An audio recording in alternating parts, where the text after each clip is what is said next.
मला आठवतं. अत्यंत निस्वार्थीपणे त्या ठिकाणी कार्य करणारी व्यक्ती, अशा प्रकारची त्यांची प्रतिमा आजही माझ्यासमोर आहे. म्हणजे अक्षरशः मलोडीला गेल्यानंतर झाडाखाली सतरंजी टाकून 4-5 लोकांसमवेतच मी बसलो होतो आणि तिथून हळूहळू वाढ होत गेली. तिथून मग वडगावला सुद्धा हळूहळू त्याप्रमाणे वाढ झाली.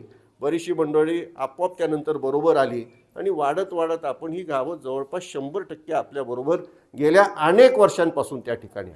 मला आजही आठवतो ज्यावेळेला मी सभापती म्हणून पहिल्यांदा वडगावला आलो, त्या ओढ्यात आल्या त्यावेळेलाच नेमका दुष्काळ पडला होता आणि जोराचा दुष्काळ होता.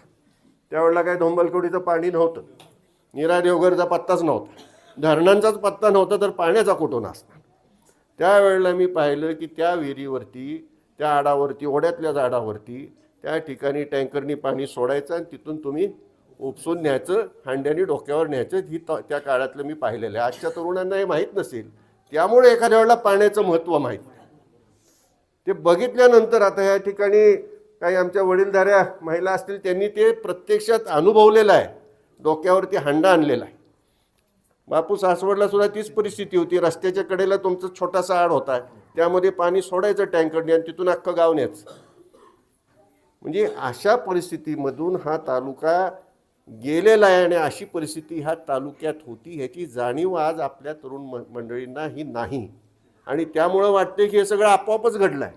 हे काही आपोआप घडलेलं नाही. त्या ठिकाणी रामराजे साहेब अपक्ष या नात्याने आमदार झाल्यानंतर